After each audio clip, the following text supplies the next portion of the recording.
Газев Газиев пен Ислам Игенов арасындағы жекпе-жек. Тартим Арлан против Костанна. Екі клуб арасындағы тилидірес екінші жұп. Екінші айқас. Бұған дейінгі бір жекпе-жек үш раунд қорытындысы бойынша Дартим командасы өкіліне кеткен болатын. Енді міне Игенов пен Газиев арасындағы текетіресте басымдық қай жаққа ауады. Игенов ақырын ғана алаңның ортасын иемдену арқылы өз қожалығын байқатуда. Ал жергілікті жауынгер саналатын Газиев артқа шегіне жүріп, екінші номермен қимылдауға көшті. Алғашқы соққы. Но очень грамотно действует Газиев. С одной стороны, опять же, в разносторонних стойках работает. При этом Игенову остается только наносить лоу-кики, работать ногами. Газиев бара-бара қарсыласын спаққа ала түскен сыңайлы. Яғни бұған дейін 30 секундта кеткен басымдықты енді шегелей түсу қажет. Игенов бара-бара жалған соққыларды, жалған қимылдарды өте көп жасауда. Алдаусырату мақсатында Газиев нақты бір соққыны күтіп жүрген сыңайлы. Алғашқы ішке бағытталған соққы. Игенов Газиев мынандай ауыр лоу-кик шындығында. Егер бұл соққылардың жиілігі арта беретін болса, Газиев үшін біраз сұрақ туындауы мүмкін. Алдыңғы аяқты жиі шабуылдап жатыр қазір Газиев. Ожидал этот момент и перевел. А точнее просто дождался ошибки соперника. Енді Игеновке тұрып кетуге талпыныс жасау керек. Екі аяққа тұрды. Чемпион Дагестана по вольной борьбе, и Игенов встает из-под соперника. Это уже показатель. Онымен қоймай Игенов қарсыластың бір қолын өзін қыспаққа алып тұрған бір қолын шығарды. Қазір шындығында нағыз қара күштің сынға түсіп жатқан сәті. Таразбасы қайда ауады. Игенов сауатты қорған алуда. Енді қарсыластың мойынын өзіне қарай тартқан сыңайлы еді. Жоқ. Газиев қазір ұрымтал сәтте өте оңтайлы жемісті әрекет жасап, қарсыласын шалып, ақырын ғана өзінен қайлы қылып жайғастырды партерге. Игенов екінші ұмтылыс жасап көреді ме? Басты сұрақ осы. Газиев Игеновтың ұмтылыстарынан қауіпті көрген сыңайлы, әсіресе тік тұрып төбелесу мәнерінде. Демек, өзінен қайлы партердегі сценарий Костанайлық команда өкілі үшін өте бір жақсы көрініс сипат береді. Но не дает пересесть, как минимум. Игенов сейчас сопернику вставляет колени и приходится работать так с оттяжки Газиеву. Не успевает и не может пока просто даже нанести удары. Постоянно сталкивается с сопротивлением со стороны оппонента. Но, опять же, этим все ограничивается. Даже встать Игену будет очень сложно. Если эта попытка не осуществлена, наверное, в первые секунды после перевода. Собственно, сейчас он, по-моему, в большей степени смирился с происходящим. Газиев бұған дейінгі екі айқасында да бастан аяқ үш раунд төбелесіп шыққан жауынгер. Асықпауының да бір сипаты осы болса керек. Ал Игенов қазір енді мына позицияда қайткенде де тығырықтан шығатын жолды іздейді. Важно пережить первый раунд и все-таки сохранить энергию для второй пятиминутки. По-моему, да, одну ногу заблокировать успел уже Игенов. По крайней мере, дает возможность дальше пройти уже Газиеву сквозь оборону. Заряжает боковые удары Газиев. Все в голову. Газиев қазір жақсы соққыларын бір шамасын нысанасына дәл жеткізді. Онымен қоймай қарсыласының бауыр тұсын мазалауға көшті. Ауыр соққылар өз зардабын береді. Бұл әрине функционал тұрғыдағы тынысын тарылту, тағы да басқа түрлі қысымға жол ашатын сәт. Игеновке шыдас беру үшін 40 секундтай уақыт бар раунд соңына дейін. Және бұл позициясын жоғалтып алмайтын болса, екінші раундта айқас стратегиясына басқа бір күрделі өзгеріс алып келу қажет. Но это другая ситуация в сравнении с боем между Мирзаевым и Жамакараевым, потому как там сравнительно все-таки схожий уровень навыков в борьбе мы увидели. Тут превосходство, конечно, у Газиева. И он попытается поработать, зашел за спину, отсюда и на прием выходить не станет. Времени очень мало, ему об этом говорят. А он вот так, нет, еще и давление пытается на челюсть. Переворачивается Игенов, но времени не хватит. Времени не хватит, а все же было опасно. Уақыт жетпегенімен Газиевтің қазір қандай басымдыққа ие болуы ықтимал екендігін Игеновтың тарапы көрді деп ойлаймын. Яғни екінші раундта осындай қылқындыру әдісіне, ауырту әдісіне жол бермеу қажеттігін Эдуард Бодровтың бұрышы Дартин өкілдері өз жауынгерінің құлағына құйып, екінші раундта мүлде басқа үлгідегі айқасты көрсет дегені айдан анық. Газиев ешқандай айқастың стратегиясын өзгертуге оған да бір қажеттілік жоқ шығар, өйткені барлық әрекеті жаман болып жатқан жоқ, жемісті. Еске сала кетсек, ардақ жанкүйерлер, жалпы жүлде қоры 50 миллион теңгені құрайтын Найза Гран-при. Бұл екінші мәрте өткізіліп отырған кәсіби айқас. Және бас жүлде, басты ақтық сында жеңіске жеткен команда 25 миллион теңгені қанжығасына байлайды. Екінші раунд.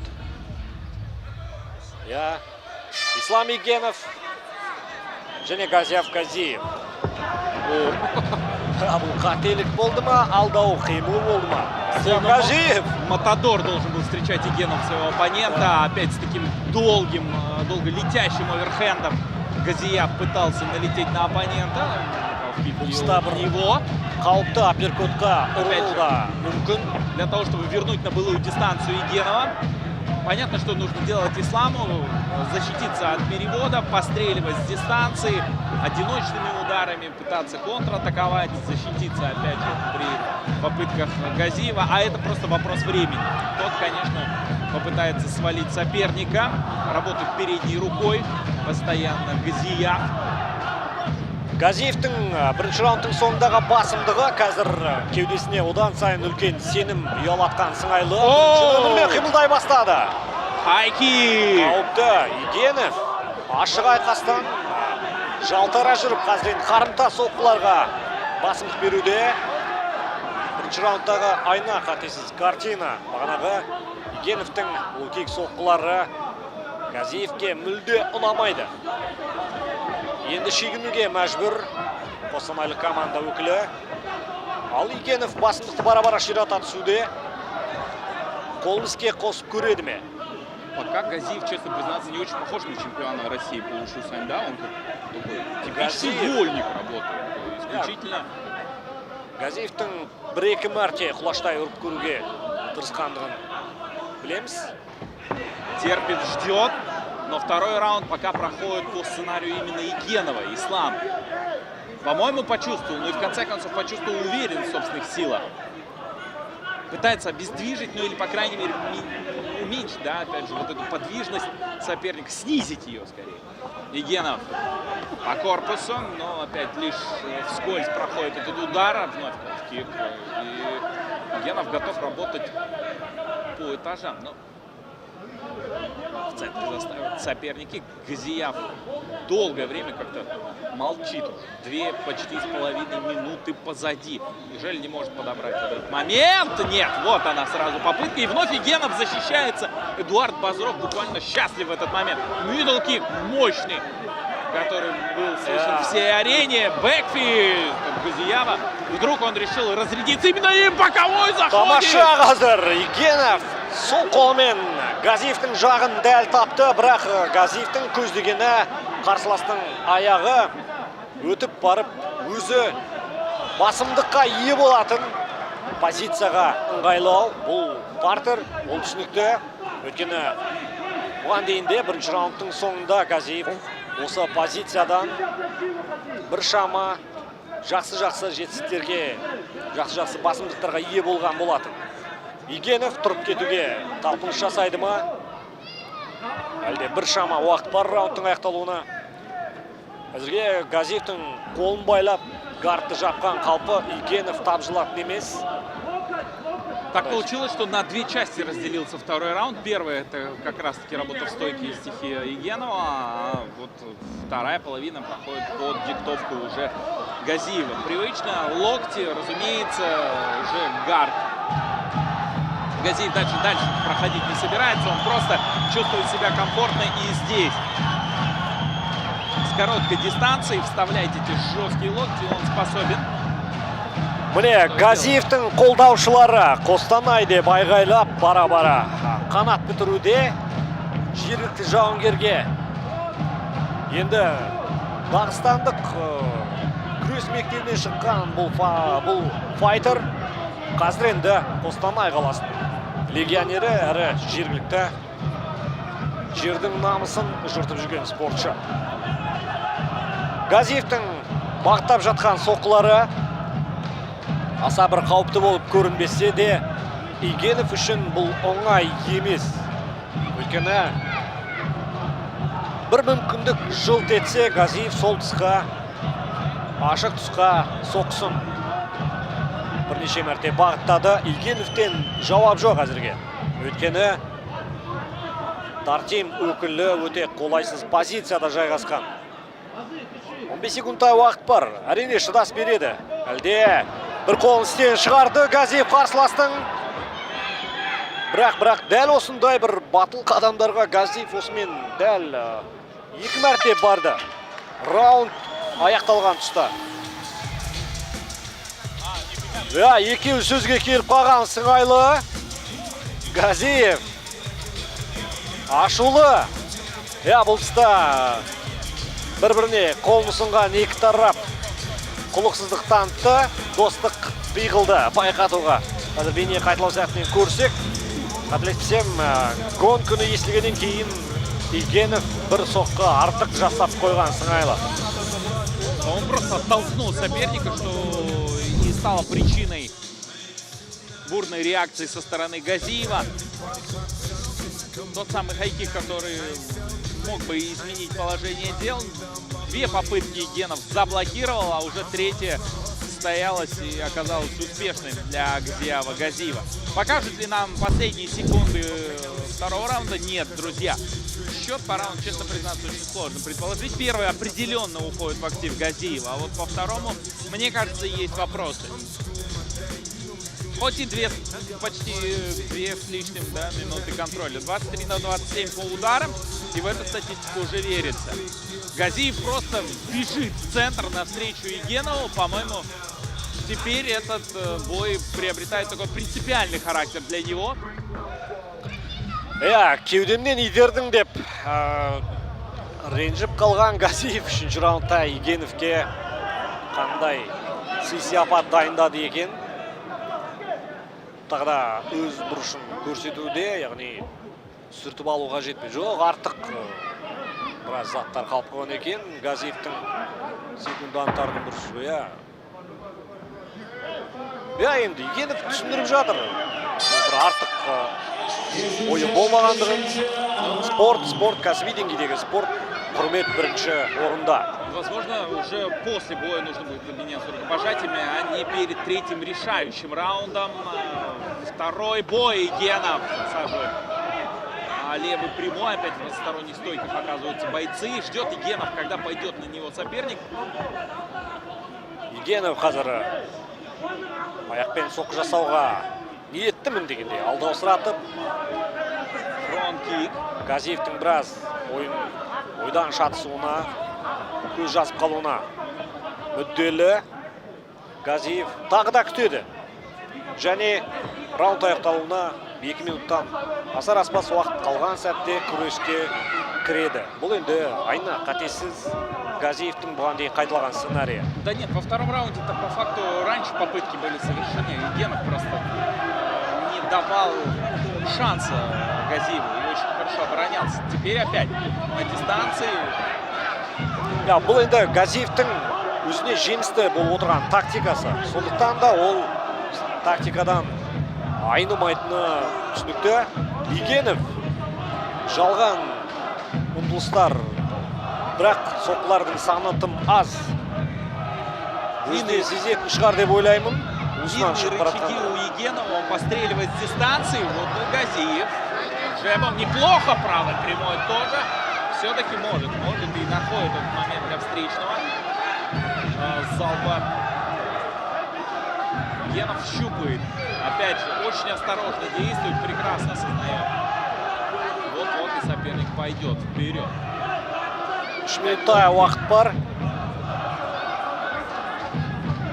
Егеновтың өз әрекетінің игіліктерін көруге қаншама бір әрекет жасап жатыр.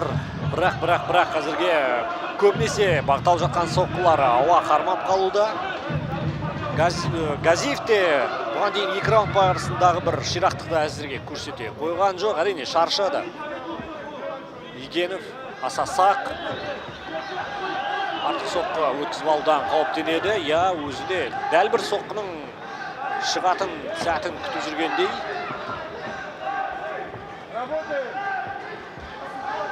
Газиев жақындай бастады. Қашықтықты аздап қысқарту арқылы уақытқа бір көз тастады. Егенов бір ойлағаны бар шығар. Бәлкім соңғы 2 минутта ширата түседі. Тағыда ішкен бағытталған соққы.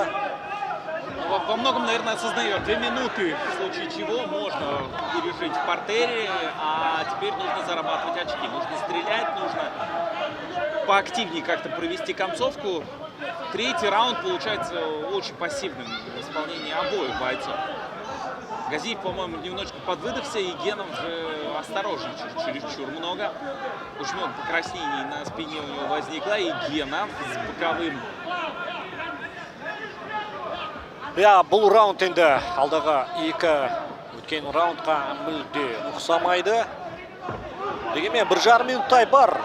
Бел шешіп, нар тәуекел деп 5 қаруын сайлап кім шығады айқас алаңына.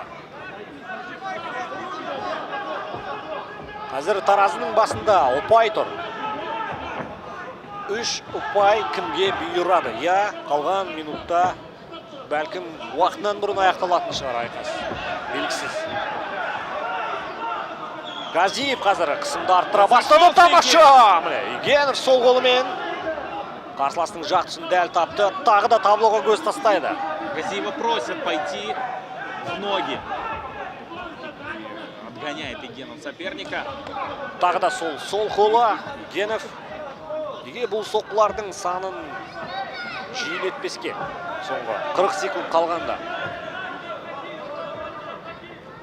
Ал Газиев үшін бір тейкдаун ауадай қажет сыңайлы. Раунд соңында әсіресе. Егенов инициировать борьбу. Нет, все.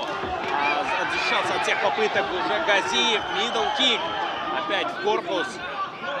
Аккурат в ту зону, которая не была защищена. Егенов вдруг отважился на этот проход. За 20 секунд до конца ногу забрал, а продолжить не смог. Опять под разными углами пытается бросать Егенов. И бросается на Газиева. 10 секунд остается до конца этого боя. Бұл енді тағы да төрешілерге үлкен сауал болатын жекпе-жек. Егенов бұл раундта өзінің басым түскендігіне сенімді. Ал енді Газиев тарапы қандай ойда? Ол да мен ұтылдым деп алаңға шықпағаны түсінікті. Төрешілер үшін оңайға соқпайды қазір. Еске салсақ, бұл 77 келі салмақ дәрежесі, орта салмақ. Екінші жұп гран-при аясындағы жалпы 5 салмақ дәрежесі, 5 жұп. Бұған дейін Аманбек Жаманқараев пен Расим Мирзаев арасындағы жекпе-жек 3 раундқа ұласып, төрешілердің екі жақты шешім аясында 2-1 есебімен Расим Мирзаев Дартем командасы жеңіске жеткен болатын. Қазір Дартем командасының қанжығасында 3 ұпай. Ендігі 3 ұпай кімге бұйырады?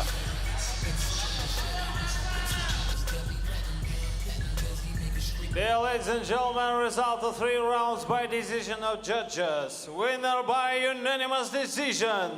Fighter of the blue corner, Gazi